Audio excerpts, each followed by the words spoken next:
Usually when you open up a map on your phone, there's this expectation of like absolute precision. You type in a destination, the little blue dot finds your location, and the GPS tells you exactly where the boundaries of the road are. Right, yeah. It creates a sense of total security. Yeah. You are holding a literal representation of reality in your hand, and you just trust it completely. Yeah, but imagine if you pulled up that same map and it looked incredibly detailed, beautifully drawn, completely logical, but you're walking around Tokyo and the map in your hand is actually for Paris. Oh, wow. Yeah, the logic of the map might be flawless. The streets connect perfectly, but the data is completely irrelevant to the actual territory you are standing in. Exactly, and that feeling, that invisible disconnect between the map you're holding and the reality you're actually navigating is exactly what we were exploring today. So, welcome to this custom-tailored deep dive. We are thrilled you're joining us because today's mission is to map out a concept known as the circle of competence. And it's such a crucial concept. It really is. And I want to reframe this right out of the gate for you because, if you've heard that phrase tossed around before, you might assume it's just some cautious, boring business rule for Wall Street investors. Like standard financial advice. Yeah, exactly. But it is not. It is actually a profound map of the human mind's limits. It's this metacognitive constraint designed to prevent catastrophic overconfidence. Well, it functions as a model of epistemic humility. When you operate inside your circle of competence, you possess what we could call a topologically accurate map of your environment. Meaning your mental map matches reality. Exactly. Your internal mental representations actually align with objective external reality. And that alignment is what allows you to accurately predict outcomes and make good decisions. Makes sense. But the moment you step outside of that boundary, you're using the Paris map in Tokyo, you might still feel deeply confident because the streets on your map make internal sense to you. But you are completely, dangerously lost. Okay, let's unpack this for a second. Because how do you actually know where your knowledge ends and your ignorance begins? That is the big question. Right, because simply telling someone to just know their limits sounds incredibly easy, almost like a cheap cliche. So why do so many brilliantly smart, highly educated people fail at it every single day? Well, the boundary between knowledge and ignorance isn't just something we occasionally overlook. It is actively and dangerously blurred by the very architecture of human cognition. Wait, really? Yeah. When we fail to define our limits, we aren't experiencing a failure of character or a lack of humility. Oh. We are experiencing a structural failure in how our brains are physically wired to process information. A structural failure. You mean we are biologically built to misunderstand our own limits? We are. So let's look at the actual mechanism behind the Dunning-Kruger effect, which perfectly illustrates this. Oh yeah, Dunning-Kruger. Everyone loves quoting that on the internet. Right. Pop psychology loves to reduce Dunning-Kruger to a punchline, like, oh, incompetent people are overly confident. But the reality is much more troubling. It is a double burden. Metacognition, which is your ability to step back, think about your own thinking, and objectively evaluate your performance. Right. That ability is actually a subset of the exact same domain knowledge that you were lacking in the first place. Oh, wow. It's like trying to spell check a document in a language you don't speak. That is the perfect visualization. To realize you are bad at something, you require the exact same cognitive machinery that is required to be good at it. So if you don't know the rules, you don't know you're breaking them. Exactly. If you don't understand the complex rules of French grammar, you cannot possibly possess the mental framework needed to spot your own French grammatical errors. You are operating in a complete void of feedback. That's wild. And the terrifying part is that in that void, your incompetence actually feels exactly like mastery, simply because you lack the mental schema to recognize your own mistakes. Yeah. That is genuinely terrifying. But let's bring this into daily life for you listening. I'm not an economist and I'm not a virologist, but I read in-depth articles about inflation or public health all the time. Sure, we all do. And when I finish reading a really good breakdown, I feel like I have a solid grasp on those systems. Am I inside my circle then? Cognitive scientists call that specific feeling the illusion of explanatory depth. It's incredibly pernicious, especially for educated professionals who read widely. Oh, boy. So I'm probably not an expert. Probably not. What you're experiencing there is a mental shortcut called the fluency heuristic. The fluency heuristic. So because the information feels fluent or easy for me to process, my brain assumes I'm an expert. Bingo.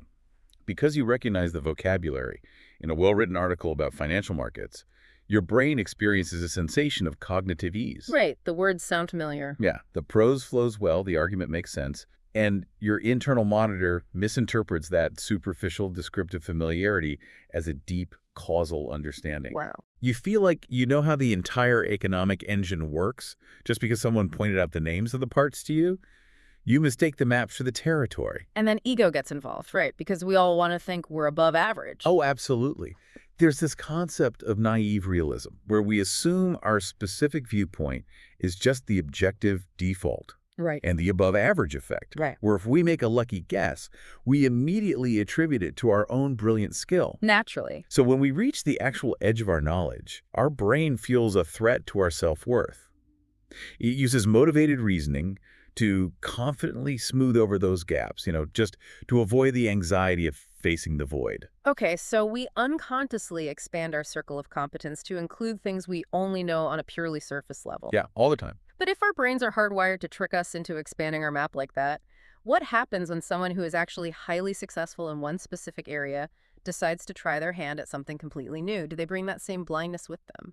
They absolutely do, and it leads to one of the most insidious failure modes in high-stakes decision-making.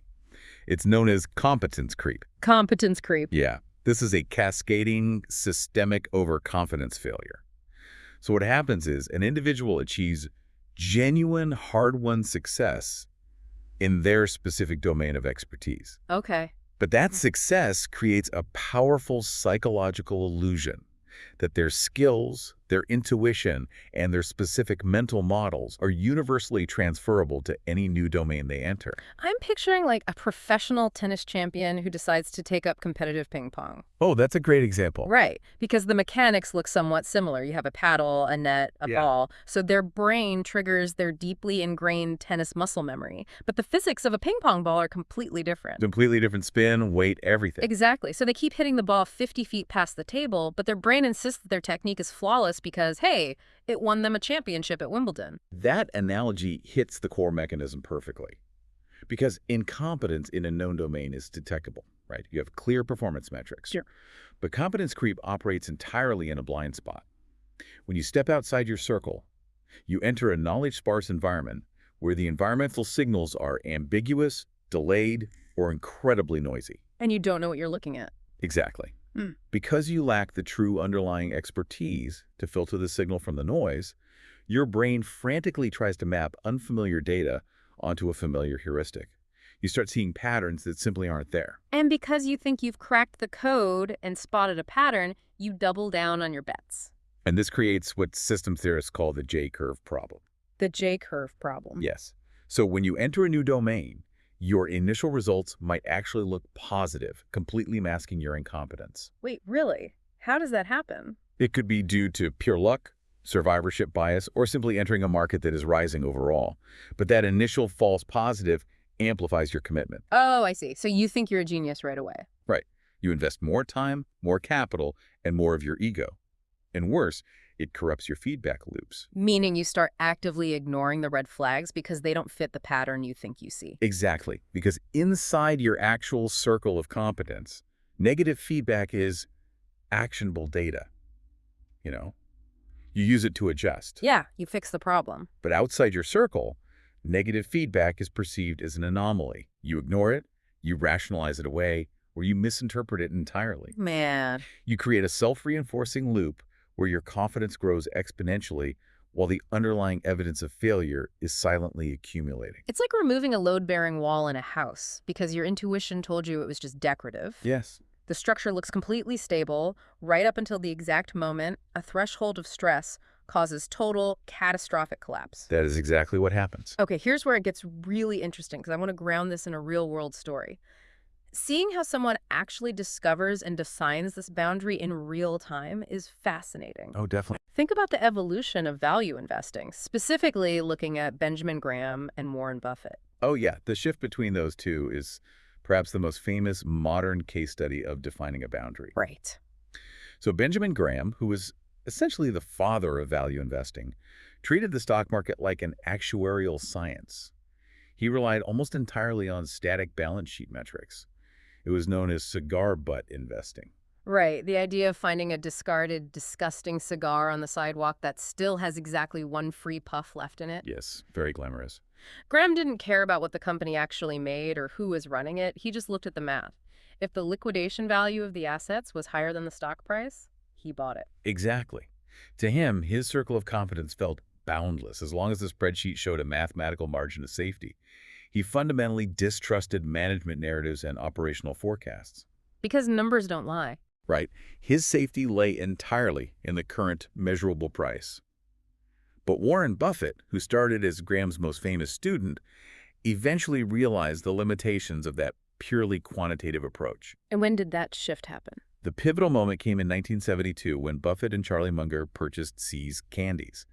They actually paid 3 times the book value for the company. Wait, 3 times the book value? That seems like it violently breaks all of Graham's strict mathematical rules. It completely broke them. So why would they do that if it went against the exact strategy that made them successful? Because Buffett recognized something Graham's map didn't account for, which is intangible assets. Buffett realized that a durable competitive advantage, things like intense brand loyalty and the ability to raise prices without losing customers, couldn't be reduced to a static formula on a balance sheet. Oh, I see. These candies had pricing power. Exactly. This is where Buffett's specific circle of competence implicitly emerged. He realized his true edge wasn't in just finding statistically cheap companies, but in deeply understanding qualitative business quality over time. So he essentially defined his circle by saying, if I cannot reliably predict what this specific company's cash flows are going to look like 10 or 20 years from now, I lack the competence to invest in it. And that is a massive metacognitive constraint. It acts as a disciplinary mechanism. It's a recognition that your edge isn't in universal competence, but in knowing the precise perimeter where your predictive power stops. Wow.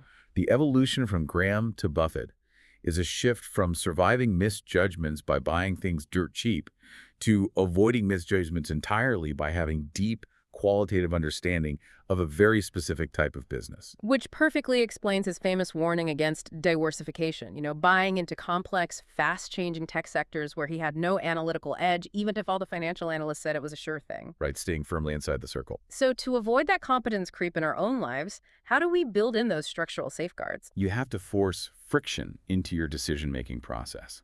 Things like rigorous decision audits, where you examine the logic of how you made a choice, completely separating the process from the final outcome. So judging the method, not just the result. Exactly.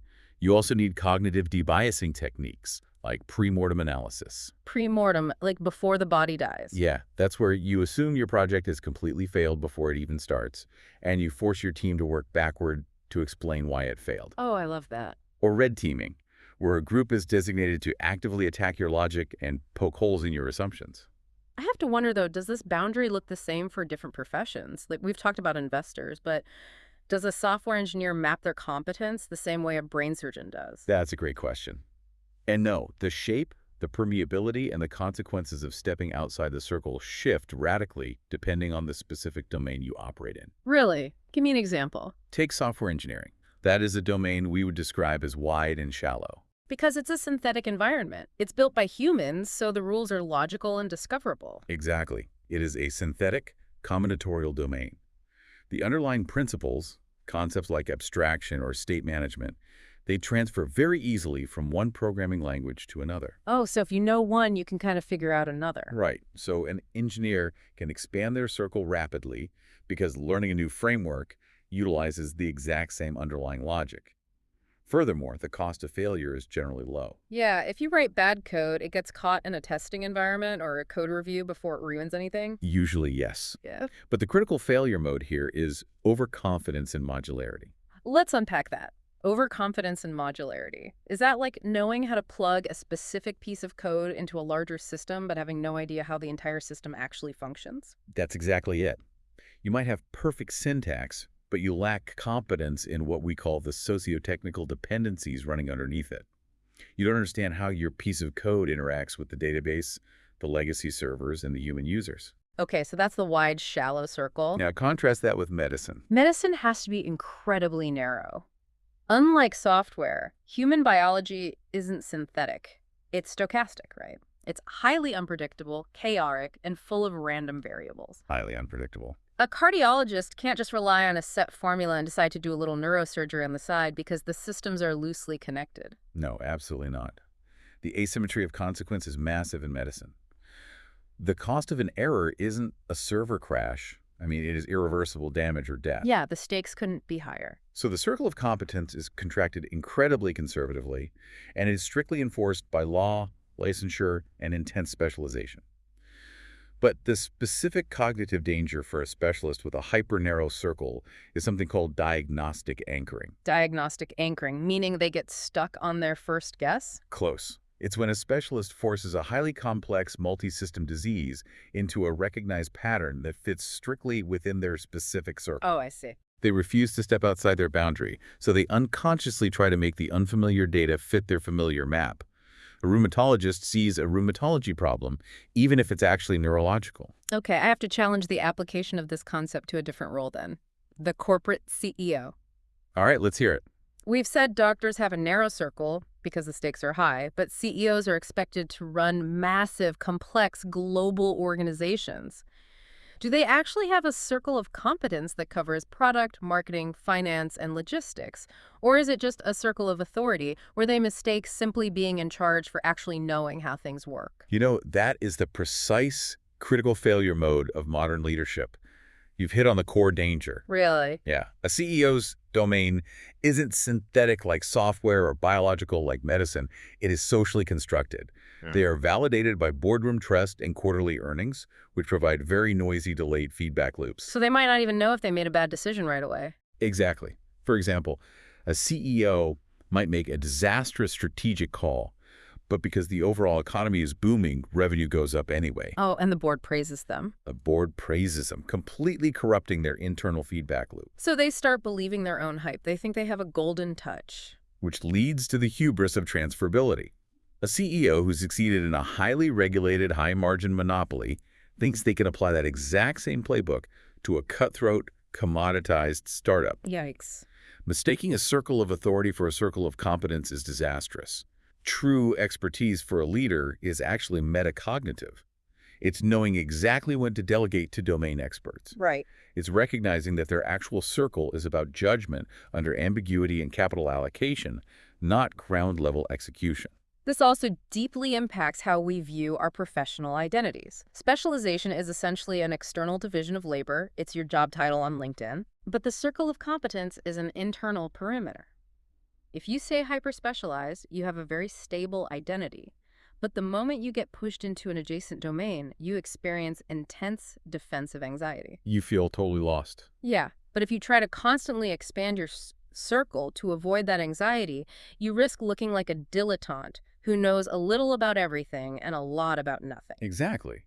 The circle serves as both a sanctuary that protects you and a constraint that limits you.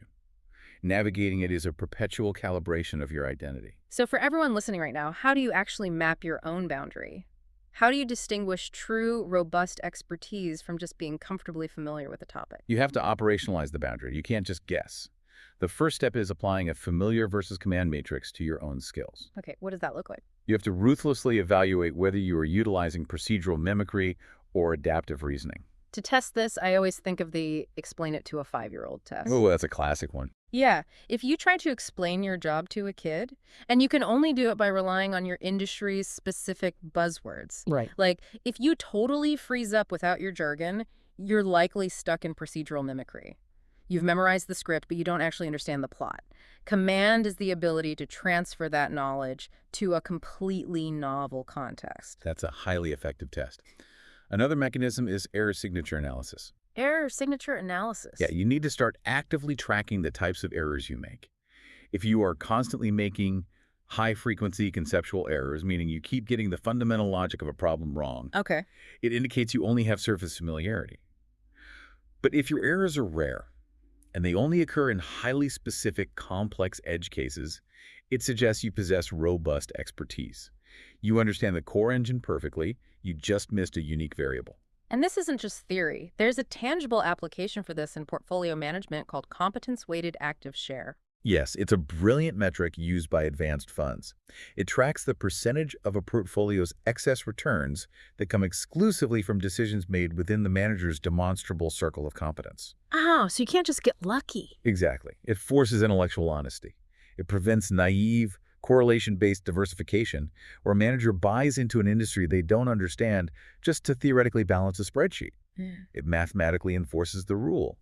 Only allocate capital where you possess actual command. But no one wants to stay trapped in a tiny circle forever. How do we safely grow the boundary without it breaking and causing competence creep? Expansion requires a disciplined architecture of deliberate practice. You have to consciously build high-fidelity mental representations at the extreme periphery of what you already know. So pushing the edges. Yes, you find the exact edge where your current understanding begins to lose resolution, and you engage in short, intense practice cycles, pushing just beyond your capability. But, crucially, you must strictly separate these expansion sessions from your daily maintenance blocks. Right, to prevent what psychologists call representational drift. Basically, you don't want to accidentally corrupt your core foundational knowledge while you're out experimenting on the edges. You have to keep the foundation solid. Exactly. And this brings us to the final integrative piece of the puzzle. The circle of competence cannot exist in a vacuum. It must be integrated with a lattice work of mental models. So if the circle is what you know, the lattice work is how you think. Precisely. It's understanding universal invariant concepts, things like entropy in physics, compounding in mathematics, or feedback loops in biology, concepts that transcend any single job description. If you view this through systems thinking, a circle of competence in isolation is a fragile silo. You get trapped as a blind specialist. The lattice work of mental models acts as the cognitive scaffolding. Okay. It provides the structural integrity that allows you to consciously and safely bridge the gap into the unknown. If you understand the fundamental mechanism of a biological feedback loop, you can carefully apply that model to understand an economic feedback loop, safely expanding your circle. It's like the circle is a dynamic, living membrane rather than a static stone fortress. And the lattice work is the internal skeleton that allows you to safely stretch that membrane into unknown territory without it tearing. That is beautifully put. The circle defines the territory you own. The lattice work provides the topology to navigate what you don't. Wow. A lattice work without a grounded circle is just an intellectual parlor trick. It's shallow synthesis. Your mental models must always be validated against the hard, empirical reality you experience within your core competence. True cognitive mastery is navigating the tension between those two systems. This has been an absolutely fascinating journey. To quickly recap the core takeaways for you listening, beware the fluency heuristic. Just because a dense article is easy to read doesn't mean you understand how the underlying system works. Very true. Watch out for competence creep, where hard-won success in one area tricks your brain into thinking you're a genius in another. And remember that true expertise isn't just about accumulating more facts. It's about having the epistemic humility to know exactly where your detailed map turns into blank paper. I want to leave you with a final thought to mull over. We've explored how deeply our self-worth and professional identities are tied to feeling like and being perceived as an expert. Yeah.